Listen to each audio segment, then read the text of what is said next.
Hola muchachos, ¿qué tal? ¿Cómo están? Mi nombre es Mauricio Muñoz, este es mi canal Coeficiente de Investigación y el tema de hoy día es el siguiente, la obediencia a la autoridad. Voy a basar mi comentario de hoy en lo que fue un experimento de Stanley Milgram, que fue un psicólogo estadounidense del siglo XX de la Universidad de Yale, y lo que él básicamente quiso buscar fue una correlación entre la obediencia a la autoridad y cómo el ser humano estaba condicionado a obedecer o acatar órdenes, aun cuando éstas iban en contra de su propia conciencia. Entonces, Stanley Milgram observó que en el juicio de Adolf Eichmann, que fue un criminal de guerra austrohúngaro de la Alemania nazi, que fue básicamente responsable del Holocausto, él observó que cuando le preguntaron a él por qué había llevado a cabo estas atrocidades, él dijo que solo estaba acatando o obedeciendo órdenes. Entonces esto llevó a la curiosidad de Stanley Milgram a decir, ¿realmente es posible que un ser humano cometa tantas atrocidades solamente obedeciendo órdenes? Entonces él llevó a cabo una experimentación. Llamó por correo y por avisos en el periódico ¿cómo se llama? A voluntarios que iban a representar maestros para poder llevar a cabo el experimento que quería hacer. En el aviso se decía que iban a tratar de buscar una correlación entre lo que era el aprendizaje, la memoria y el dolor, de modo de que iban a darle descargas eléctricas a una persona a medida que iba cometiendo errores para ver qué tan acertada, qué tanto mejoraba sus respuestas a medida de que iba recibiendo dolor. Entonces, había un cómplice, que era el alumno, que era básicamente el que iba a recibir las descargas eléctricas, que era un cómplice porque realmente no se iban a dar descargas eléctricas, era simplemente se iban a presentar un audio que ya estaba grabado con quejas para representar como si realmente le hubieran estado dando descargas eléctricas. El maestro que envió atado al alumno antes de entrar a la habitación diferente, le hicieron un azar, ¿no? Dijeron, de repente tú puedes ser el maestro o puedes ser el alumno. Pero ya estaba trucada la suerte y todos los voluntarios llegaban a ser el maestro para básicamente poder medir qué tan condicionado estaba el humano a corromper su conciencia para acatar la obediencia a la autoridad. Entonces lo que termina ocurriendo es de que hay un generador de descargas eléctricas falso que prepara Stanley Milgram para ir aumentando en 15 voltios cada vez que el alumno no respondía correctamente la respuesta, no respondía correctamente, ¿no? Entonces el maestro acataba las órdenes del instructor que le decía, aumentale los voltios, 15 voltios, 15 voltios más, 15 voltios más. Y así hasta que el alumno se empezaba a quejar de verdad, ¿no? Era ficticio, ¿no? Decía, sáquenme de aquí, ya tengo mucho dolor, ya les dije que tenía problemas cardíacos, esto es demasiado, sáquenme de aquí.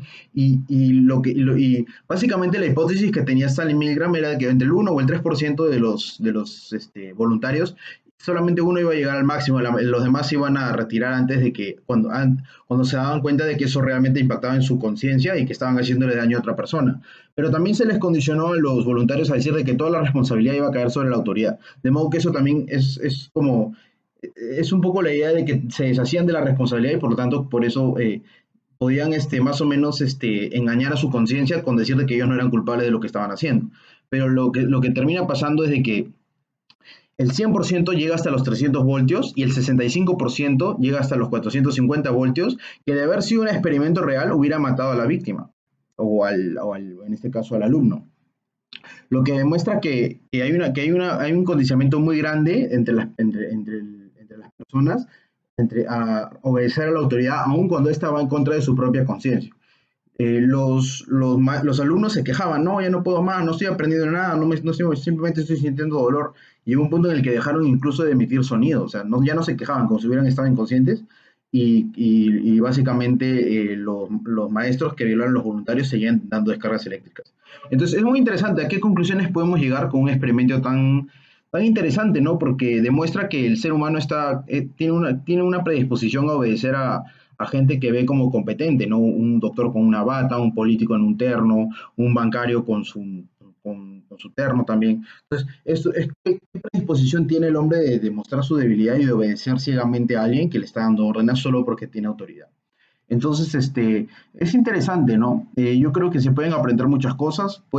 Hay muchos esquemas fraudulentos funcionan así. Por ejemplo, en el Perú, lo que fue Sendero Luminoso, cuando capturaron a Abimael Guzmán, que era el cabecilla de la organización de Sendero Luminoso, la organización se deshizo como vaivén de naipes, casi no se extinguió al 100% porque, bueno, sabemos que hoy el Perú está pasando problemas un poquito por ahí, pero no se compara con lo que fue los 80 y los comienzos de los 90. Básicamente, cuando cae la cabeza, se cae para abajo porque la estructura funciona por obediencia, ¿no? Entonces, es un tema de evasión de responsabilidad y un tema de depender de alguien que es, entre comillas, el más atrevido, el que sigue adelante, el que pone la cara por el grupo. Entonces, es muy interesante. Yo creo que se puede aprender a tener, con este experimento, a tener cautela de qué tan predispuestos estamos a romper nuestra conciencia. Creo que es importante tener una conciencia sana, de basarnos en nuestro propio juicio, saber de tratar de hacer las cosas bien y no simplemente eh, hacer cualquier cosa solo porque se nos obedece, se nos manda, ¿no? O incluso la religión también es otro tema interesante.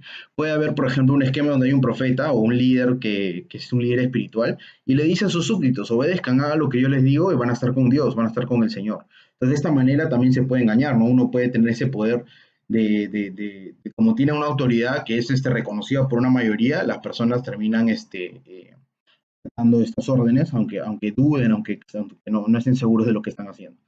Entonces, nada más, con eso lo dejo, muchachos. Espero que les haya gustado este video y suscríbanse y denle like. Un abrazo.